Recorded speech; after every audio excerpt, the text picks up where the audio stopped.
Bonjour mon chéri, bonjour Karim, j'espère que tu vas bien. Écoute, j'ai un gros souci, c'est que j'ai ChatGPT, mais je ne sais pas comment on s'en sert. C'est compliqué pour moi.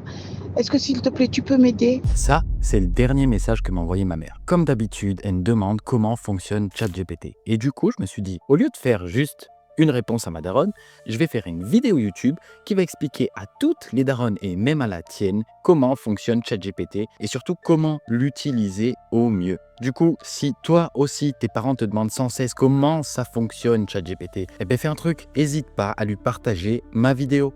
Ça t'évitera de lui expliquer encore et encore comment fonctionne cet outil. Et en plus, là, ça va être super simple, super rapide. À toutes les mamans qui regardent cette vidéo et surtout à ma maman. Maman, cette vidéo, elle va tout expliquer de A à Z. Bon, dans cette vidéo, on va regarder deux trucs. La partie qui est sur ordinateur et la partie qui est sur téléphone. Et tu vas vite comprendre pourquoi je te dis ça. Parce que sur téléphone, ChatGPT, ça devient le super assistant idéal. Je t'épargne la recherche Google, etc. On va dire que tu sais déjà comment aller sur ChatGPT. Et si tu sais pas, t'inquiète pas, je te mets le lien juste en dessous dans la description. Donc tu auras juste à scroller un tout petit peu pour trouver le lien officiel pour accéder toi aussi à ChatGPT. La première chose qu'on va faire, on va regarder ChatGPT gratuit quand tu n'as même pas de compte, quand tu t'es juste connecté. En fait, on va regarder ChatGPT la première fois que tu arrives sur le site, quand tu n'as rien fait encore et que tu as juste cliqué pour arriver sur leur site. Voilà l'interface sur laquelle tu vas arriver. C'est une interface qui est toute simple et en fait, comme tu vois, il y a un gros truc au milieu où on te demande d'écrire directement un message à ChatGPT. C'est ici que tu vas lui poser toutes tes questions. Il y a quelques petits inconvénients à ne pas avoir de compte et tu vas vite le comprendre. ChatGPT ici ne va rien garder en mémoire, il va être très limité. Et surtout, ouvrir un compte, c'est gratuit. Donc, n'hésite pas. Et en fait, tu cliques juste ici, en haut, hop, se connecter. Et tu vas avoir une petite fenêtre qui te demande de te connecter soit avec Google, c'est la manière la plus simple de se connecter. Mais normalement, ça, c'est déjà fait. Tu es déjà connecté à ChatGPT. Et tout de suite, on va aller sur mon ChatGPT pour regarder qu'est-ce que c'est un ChatGPT complet. Je pense que ça va beaucoup plus t'aider. Ici, on se retrouve sur mon ChatGPT à moi. Et comme tu peux le voir, il est beaucoup plus complet, mais ne prends pas peur, je vais tout t'expliquer facilement. Et quand ça va pas te servir, eh bien, je te dirai que ça ne te servira jamais à rien. Bref, on y va tout de suite. La première chose qu'on va regarder, c'est cette interface en plein milieu. Ici, c'est là où tu vas écrire tous tes messages à ChatGPT. Toutes les questions que tu vas devoir faire, c'est ici que tu vas les poser. Ici, juste en dessous, comme tu peux le voir, on a plusieurs amorces de conversation qui vont te permettre de commencer à écrire à ChatGPT et lui demander des choses si tu n'as pas vraiment d'idée. Reste bien jusqu'à la fin de la vidéo parce qu'à la fin, je vais te donner des vraies astuces pour utiliser ChatGPT dans ta vie de tous les jours. Parce que en vrai, même si c'est un outil informatique, l'atout principal de ChatGPT, c'est qu'il peut être utilisé dans ta vraie vie de tous les jours, la vie réelle. Donc, comme je te disais, ici, tu as le chat principal. Et c'est aussi ici qu'on va trouver les principales options. Ici, tu as le petit trombone. Et le petit trombone, c'est comme dans tous les outils informatiques. C'est le petit outil qui te permet de lui envoyer des fichiers. Parce que ChatGPT, tu vas pouvoir lui donner tes images, tu vas pouvoir lui donner tes documents, tu vas pouvoir lui donner tout un tas de fichiers pour qu'il travaille dessus et qu'il les analyse.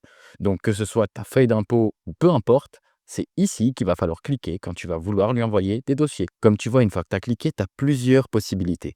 Ici, tu vas pouvoir connecter à Microsoft Drive. Maman, je sais que tu comprends rien. Laisse tomber Microsoft Drive. Ici, tu lui ajoutes depuis Google Drive. Alors oui, tu en as un de Google Drive, mais tu ne sais pas forcément t'en servir, donc laisse tomber aussi. Toi, en fait, ce qui va t'intéresser, c'est ça. Charger le fichier local, ça va te permettre, tu sais, de récupérer les fichiers qui sont dans ton ordinateur. Donc oui, maman, les fichiers que tu as enregistrés de toutes les fêtes de famille, etc., ces fichiers-là, tu vas pouvoir lui envoyer. Lui envoie pas les photos de famille, là, on va pas en avoir besoin et je veux pas que ChatGPT voit les photos de famille. Et là, ça servirait vraiment à rien. Donc, on continue. Une fois qu'on a fini avec l'option joindre les fichiers, on va aller juste à côté dans afficher les outils. Et ici, tu vas voir, il y a 4 outils. Je vais t'expliquer, ils sont tous très simples. Le premier, c'est images. ChatGPT peut te créer des images de tout ce que tu veux. Je ne vais pas te faire l'exemple, je te laisse tester par toi-même. Tu vas dessus, tu cliques sur images et là, tu demandes une pomme noire ou un dragon qui crache de l'eau, j'en sais rien. Bref, ici, tu lui demandes l'image de tout ce que tu veux et ce que tu as dans ta tête, ça peut être une réalité avec cette option-là. Ensuite, tu vas retrouver l'option qui est recherchée sur Internet. Comme son nom l'indique, c'est juste que ChatGPT va aller chercher ces informations directement sur Internet. Si tu cliques pas là-dessus, il va pas aller chercher sur Internet. Il va aller chercher dans sa base de données. Sa base de données, maman, c'est rien de très compliqué. C'est juste toutes les informations que ChatGPT a en tête, tout ce qu'on lui a mis. il peut aller récupérer des choses dedans. Mais si tu veux qu'il aille chercher des choses sur internet un petit peu plus récentes, c'est là qu'il va falloir appuyer. Ici, raisonner. Alors, maman, je pense pas que tu en auras besoin et toutes les mamans qui regardent cette vidéo, je pense pas que vous en aurez réellement besoin. C'est pour tous les problèmes de mathématiques ou les trucs qui sont très complexes et où on a besoin d'une IA qui sait raisonner vraiment de manière un petit peu plus poussée. Cette option, je pense pas qu'elle va être très utile. Canva, alors Canva, ça peut être utile. Si tu sais, tu travailles sur des fichiers doc et qui sont un petit peu longs, ben Canva, ça va te permettre d'avoir la conversation dans un long fichier que tu vas pouvoir éditer. Comme si tu étais dans ton éditeur de texte, tu vas pouvoir mettre en gras, mettre en italique, changer la taille. Bref, tu vas pouvoir faire tout un tas de trucs avec cette petite option Canva. C'est pas mal, mais est-ce que tu en as vraiment besoin? Je sais pas. Comme tu vois, ici, on retrouve exactement le même logo que juste à côté pour rechercher des infos sur Internet. Je te le dis, c'est super utile que tu actives cette option-là si tu veux que tes infos soient à jour. Et enfin, on va retrouver ici le mode vocal. Le mode vocal, il est facile à comprendre. C'est si tu n'as pas envie d'écrire au clavier. Oui, je sais que tu n'as pas souvent envie d'écrire au clavier. Tu cliques ici. Attention, il faut que tu aies le micro de l'ordinateur activé. Si tu n'as pas le micro de l'ordinateur activé ou si tu n'as pas de micro sur ton ordinateur, ben ça ne peut pas marcher. Et une fois que tu l'as activé, tu vas lui poser toutes les questions que tu veux et tu vas pouvoir avoir une conversation avec ChatGPT. Ensuite, on va se retrouver sur la partie gauche. Et sur la partie gauche, comme tu vois, ici, on a mes GPT. On va y revenir plus tard, maman. C'est le truc où je t'ai dit que je gagnais de l'argent avec, mais on va y revenir plus tard. Si jamais il y en a à qui ça intéresse, je mets un lien dans la description, ça peut intéresser. Juste en dessous des GPT, on va avoir une nouvelle fonctionnalité qui est super utile, c'est les projets. Si par exemple, tu as un projet de week-end avec tes copines et que tu utilises ChatGPT pour planifier ton week-end, ben, tu vas pouvoir venir ici sur Nouveau projet, créer un nouveau projet week-end avec mes copines et je vais te montrer tout de suite comment le configurer. Ici, on fait week-end copine et on crée le projet. Hop, on arrive ici et ici, tu as 2-3 petites configurations simples, ne t'inquiète pas, à faire.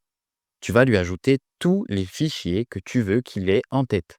Si tu as des billets d'avion, des réservations, quoi que ce soit, bah, c'est ici que tu vas venir lui ajouter pour que lui, il le sache, pour que lui, il ait en tête toutes les choses que toi, tu veux qu'il sache pour planifier au mieux ton week-end. Et juste à côté, bah, tu vas lui donner des instructions. Par exemple, tu peux lui donner l'instruction que tu veux que ce soit le guide touristique qui te fasse découvrir les choses les plus insolites de l'endroit où tu vas. Et du coup, ça va être le guide le plus fou que tu puisses avoir et tout le temps dans ta poche et presque gratuit. C'est vraiment ouf. Donc ici, une fois que tu lui as donné tes instructions, ici, je vais pas le faire parce que je pars pas en week-end avec mes copines, moi. Et donc, une fois que ici, tu auras mis les fichiers et ici, les instructions, à chaque fois que tu vas venir lui poser une question, ben, la conversation, elle va rester rangée dans ton dossier week-end copine et surtout, elle aura en tête toutes les informations que tu lui auras données avec les instructions pour te répondre comme toi tu voulais. Bref, c'est vraiment super utile si tu as des projets et que tu veux qu'ils restent bien organisés. Et ensuite, si tu regardes juste en dessous du petit onglet projet, eh bien en fait, tu vas voir juste les conversations que tu as eues avec ChatGPT. Ici, je t'en ai créé une avec écrit juste test parce que j'avais pas d'historique. Mais dès que tu vas demander quelque chose à ChatGPT, ben, tu vas venir le retrouver ici et au fur et à mesure, la liste va s'agrandir. ChatGPT garde tout en mémoire. Tu ne perds aucune information. Dès que tu as une conversation avec, tout est enregistré. Ne t'inquiète pas, parce que je sais que des fois, tu as peur que les choses s'effacent. Non, ça ne s'efface pas. Par contre, si tu continues à parler dans la même conversation, ça va être compliqué de retrouver le propos. Et pour ça, ils ont trouvé une petite solution. Tu vas voir, c'est encore une fois très simple. Mais quand tu remontes ici tout en haut, tu as le petit onglet recherche. Et tu vas juste cliquer dessus, lui demander, par exemple, week-end copine, et ça va te sortir toutes les conversations dans lesquelles il y avait le mot week-end copine. C'est super utile pour retrouver une information bien précise dans tout ton historique avec ChatGPT, surtout si tu n'es pas très organisé niveau informatique. Vraiment, ça va bien t'aider. Ici, si tu appuies, c'est juste pour enlever l'onglet si tu veux l'écran plus grand. Mais je te connais, tu vas flipper, tu vas avoir peur d'avoir tout perdu. Donc, n'appuie pas là-dessus, juste, tu sais quoi, laisse-le ouvert. Et là, juste nouveau chat, c'est pour relancer une nouvelle conversation avec ChatGPT en partant de zéro. Bon, je te fais un petit tour des GPT. Je sais que tu vas jamais en utiliser, sauf ceux que moi je t'envoie.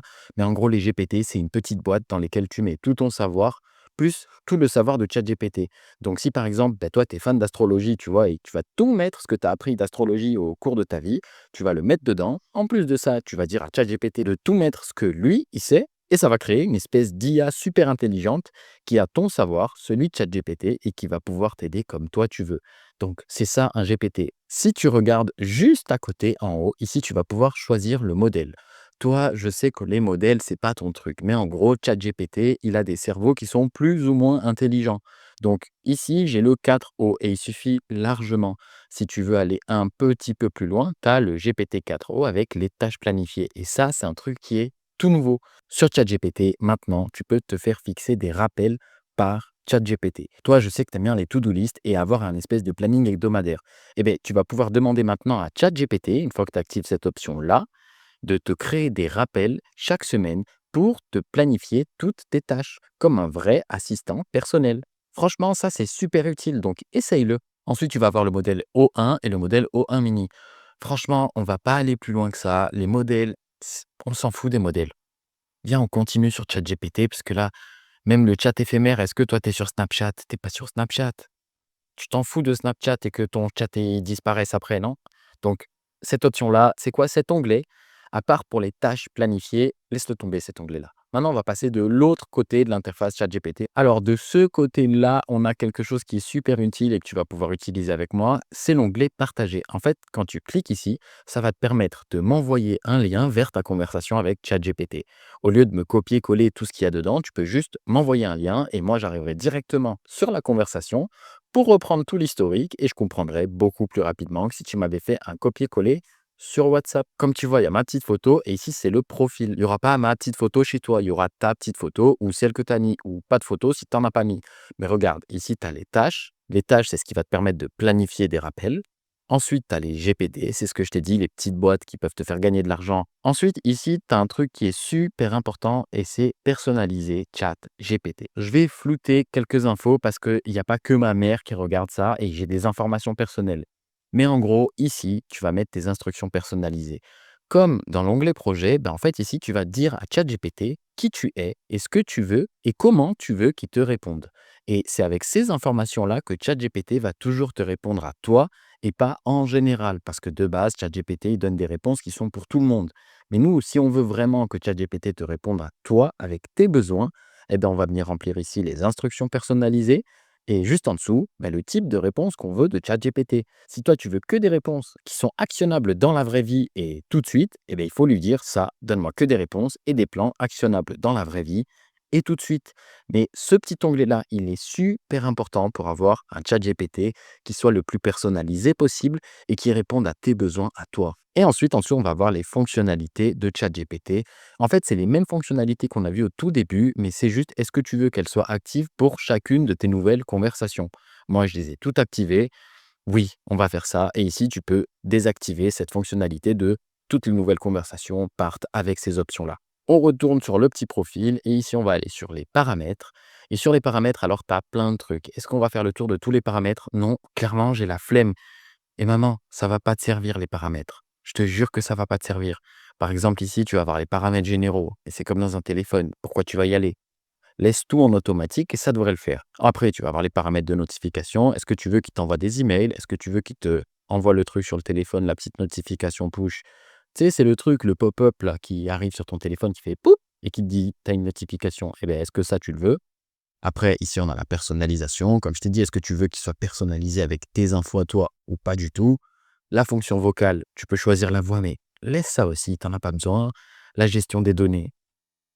Maman, la gestion des données, vraiment. Ton profil créateur. Alors ça, c'est un truc, si tu te mets à créer des GPT, tu vas pouvoir créer un profil créateur, mettre un site internet, etc.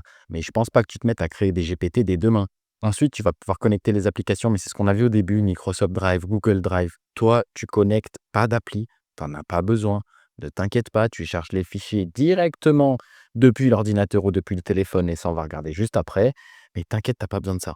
Et ensuite, tu as l'onglet sécurité, tu sais, c'est pour les mots de passe. Alors, l'authentification multifacteur, je te conseille de la mettre. C'est juste, ça va t'envoyer un numéro sur une application tierce, comme le font les banques, comme fait PayPal, comme fait un petit peu tout le monde. Active-le, c'est vachement mieux pour ta sécurité. Et tu vas pouvoir aussi te déconnecter de tous les comptes. Ça, c'est si tu t'es connecté sur les ordinateurs à tes copines ou à des gens que tu connaissais pas. Clique là-dessus, déconnecte-toi de partout, reconnecte-toi que sur tes ordis et tes téléphones. Au moins, tu n'as pas de problème de sécurité.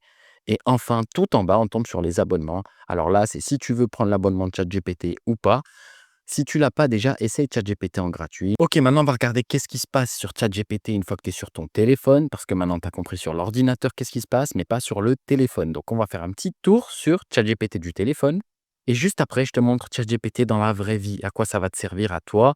Ça va te servir à des dingueries, genre connecter ton modem quand tu es en galère. Pas besoin de me téléphoner à minuit pour me dire qu'il y a un câble qui s'est déconnecté. Maintenant, tu prends en photo ce qui se passe et il va te dire, mais vas-y, t'inquiète, à la fin de la vidéo, je te fais tout plein d'exemples qui vont vraiment te servir dans la vraie vie. Donc ici, on va se retrouver sur la partie téléphone de ChatGPT. Et ChatGPT sur téléphone, c'est à peu près la même chose que ce qu'on a déjà vu, mais sur téléphone. Bref, on regarde tout de suite ce qui se passe sur le téléphone. Ici, on voit qu'il y a la même chose pour écrire les messages. Donc j'enlève le clavier. Et si j'appuie sur le petit plus juste ici, ben, j'ai exactement les mêmes options que j'avais sur Internet. C'est-à-dire que j'ai pour envoyer une image, pour envoyer un document ou pour la recherche Internet. À droite, je vais avoir le micro pour écrire. C'est comme sur WhatsApp quand tu veux pas écrire et que tu veux que ça écrive quand tu parles. Mais c'est le premier petit micro. Et tu as le petit logo juste à côté, celui que je t'ai montré sur l'interface web, qui lui, eh ben, il va te servir à lancer une conversation avec ChatGPT. Et ça, je te le montre juste après, ne t'inquiète pas. La petite option en plus qu'on a ici sur le téléphone, qu'on n'avait pas sur l'ordinateur, c'est ce truc d'appareil photo. Et après, je vais te montrer à quoi ça sert, parce qu'en gros, tu vas pouvoir prendre les photos directement avec l'application de ChatGPT de ce qui se passe devant toi, et ça va te donner vraiment une vraie aide pour la vie réelle. Bon, après, en haut, on a les options classiques. Comme je t'ai dit, on a le menu ici. Tout en haut, tu retrouves les GPT, ta barre de recherche et la petite option pour lancer un nouveau chat. En dessous, tu as les projets. Tu vois qu'on retrouve le week-end copine qu'on a créé là, à l'instant sur l'ordi. Ben, on le retrouve aussi sur téléphone. Et on a notre petit chat de test que j'avais lancé pour te montrer l'historique. Ici, hop, on va refermer. En haut, si tu cliques, ça te fait choisir le modèle, mais ça, je t'ai dit que tu n'en avais pas besoin. Et ici, en haut à droite, on retrouve aussi les mêmes options que si tu cliquais là où il y avait le modèle. Mais ça, encore une fois, on n'en a pas besoin. Tu le vois, ChatGPT sur téléphone, c'est vraiment pas compliqué, c'est vraiment très simple d'utilisation. Et la petite démo que je voulais te faire avec le truc vocal, elle est incroyable, c'est ça. Dis-moi, ChatGPT, est-ce qu'on peut discuter un petit peu tous les deux? Je voulais montrer à ma mère un petit peu le potentiel de ChatGPT, mais elle connaît pas du tout ce mode conversation. Bien sûr, Nicolas. Ça me fait plaisir de discuter avec vous et de vous montrer comment je peux aider. Comment puis-je vous assister aujourd'hui? Eh ben, elle connaît même mon premier prénom, celui qui est que sur les papiers, elle le connaît. Tu m'as cramé devant tout mon audience YouTube, bravo.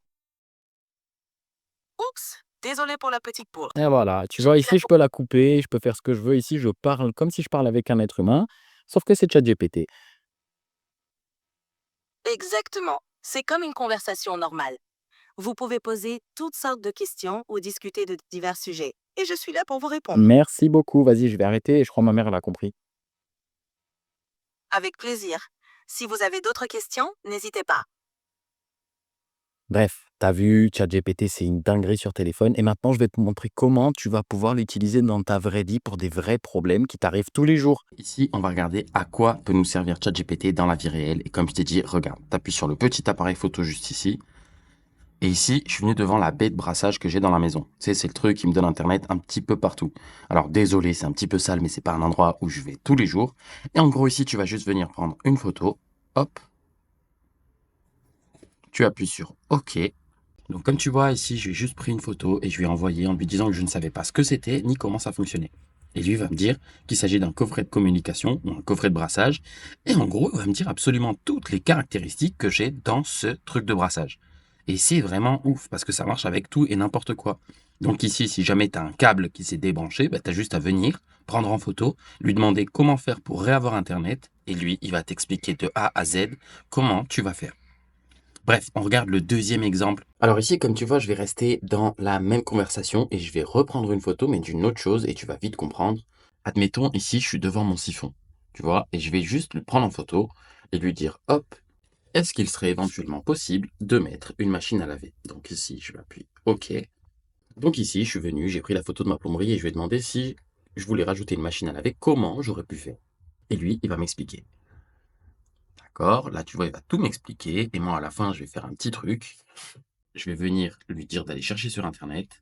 Tu peux me trouver la pièce. Donc ici, je lui demande directement d'aller me chercher la pièce. Et voici un exemple. Hop, hop, hop, hop, hop. Et là, tu cliques ici, ça te renvoie directement sur le roi Merlin, histoire d'être sûr d'avoir la bonne pièce. Donc tu vois, tu peux vraiment l'utiliser pour pas mal de trucs, ce ChatGPT. Cette vidéo s'arrête ici et j'espère sincèrement qu'elle a pu t'aider un maximum. Comme je t'ai dit, si toi tu savais déjà te servir de ChatGPT, envoie cette vidéo à tes parents, à tes tantes, tes oncles, bref, les gens qui veulent se servir de ChatGPT mais qui ne savent pas du tout par où commencer. Ça peut clairement les aider et c'est gratuit, et tant qu'à faire, quand c'est gratuit, on partage. Ah oui, j'ai failli oublier. Mais il y a un truc très important. Quand tu veux que ChatGPT te donne les meilleurs résultats possibles pour toi, eh bien, demande-lui de te poser les questions. Par exemple, là, si je lui demande de me poser des questions pour organiser mon week-end entre copines, c'est pas mon week-end entre copines, c'est le tien, hein. Bref, si je lui demandais de me poser les meilleures questions pour cerner mon profil voyageur et me proposer les meilleures activités, eh bien, j'aurais eu les meilleurs résultats possibles avec ChatGPT. Au-delà de ça, tu peux créer des recettes, créer des jeux, créer des idées de sortie, créer tout ce que tu veux. ChatGPT, je te l'ai dit, c'est ton meilleur allié, c'est ton assistant personnel, tout le temps dans ta poche. Bref, j'espère que cette vidéo t'a plu. C'était Karim. Peace.